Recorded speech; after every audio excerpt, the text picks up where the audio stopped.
aspiration to be an FBI agent brought me into Islam. He thought he was chasing justice by joining the FBI. But the moment he heard the Islamic call to prayer, something shifted. Not in his mind, in his soul. And sometimes, finding God means losing everything you once believed in. Adrian Woodsmith's journey from aspiring FBI agent to Muslim Imam began with a career aptitude test in 8th grade that identified law enforcement as his calling. Born in 1988 to an American mother and British father, Adrian set his sights on the FBI after scoring highest in law enforcement on that career assessment. He reasoned that if he wanted to excel in law enforcement, the FBI represented the ultimate achievement in that field. A family friend who worked as a detective and had experience with the FBI provided crucial guidance when Adrian asked what he should study to become an agent. Instead of the expected criminology or psychology, the friend advised him to study Arabic and Persian, explaining that the FBI desperately needed speakers of those languages, and that fluency would virtually guarantee entry into the organization.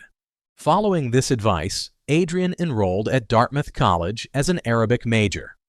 As part of his Arabic studies, he was required to take Introduction to Arab Culture during his freshman year winter term. In that classroom, watching a documentary called Islam, Empire of Faith, Adrian heard the Adhan, the Islamic call to prayer, for the first time in his life. The sound resonated so deeply within him that for days and weeks afterward, he felt as though everything around him in the snowy New Hampshire landscape was echoing that call. He described feeling called to something profound and began investigating Islam. Adrian had grown up as a devout Christian, even demanding at age 7 that his family find a church so he could be baptized. Throughout his youth, he was heavily involved in church activities, giving sermons on Youth Sunday during his senior year of high school. However, he had always been troubled by certain aspects of Christianity, particularly the denominational differences and how easily worship practices could be changed by individual pastors' preferences. These concerns led him to question the stability and authenticity of Christian worship. Initially, Adrian approached Islamic practices as a way to become a better Christian. He obtained materials about Islamic prayer from the Muslim Student Association at Dartmouth and began incorporating Islamic prayers into his routine, even during a Christian mission trip to New Orleans after Hurricane Katrina. For about 2 months, he gradually adopted more Islamic beliefs and practices while still identifying as Christian. The transformation reached its climax when Adrian attended his second Jummah prayer at the campus Muslim Student Association. The worship service spoke directly to him in ways church services never had, feeling completely relevant and connecting him to his Creator through the communal act of lining up, bowing, and prostrating together. Sitting in the prayer room afterward, he realized he had invested more of himself in Islam than in Christianity. In that moment of recognition, he understood that he had become Muslim and approached the Imam to formally take his Shahada, the Islamic declaration of faith.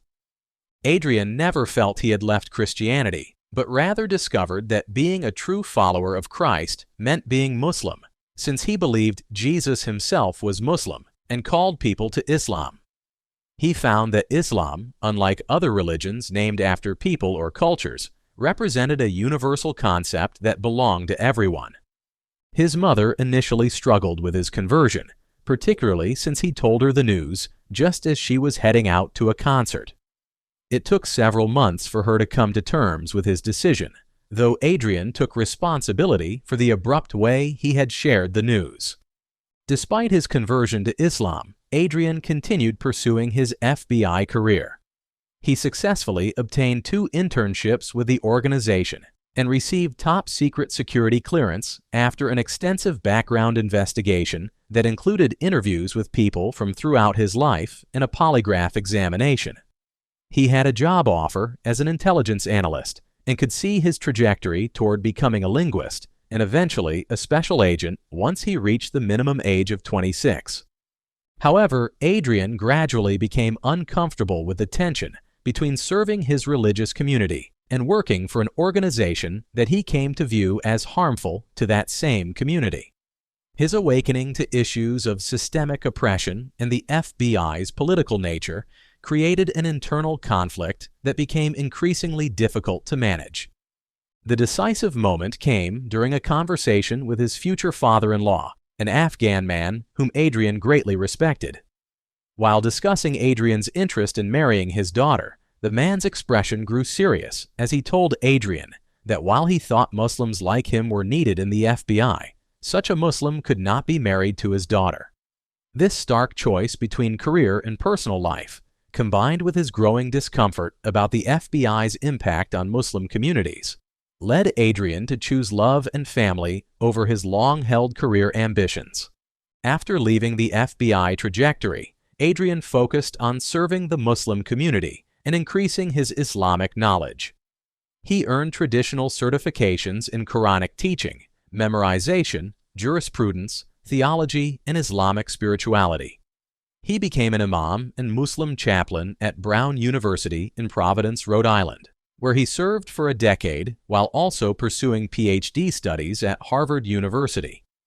Ironically, his FBI background came full circle when he later found himself subpoenaed to testify before a grand jury about someone in his community. The experience of sitting in that room, answering questions about Islam from 20 ordinary Rhode Island residents, while a U.S. attorney grew visibly uncomfortable, highlighted the absurdity and humanity of the situation he found himself in as a former FBI aspirant, now being investigated by the very organization he once hoped to join. Throughout his journey, Adrian was influenced by the profound beauty of Quranic recitation, drawing on his background as an accomplished classical pianist to appreciate the divine nature of the Quran's sound. His grandmother's eventual conversion to Islam, recognizing the transformative quality of his prayers, provided another meaningful connection between his past and present identities. Adrian's story represents a unique intersection of American security apparatus and religious conversion, illustrating how genuine spiritual seeking can lead to unexpected destinations that fundamentally reshape one's understanding of service, community, and purpose.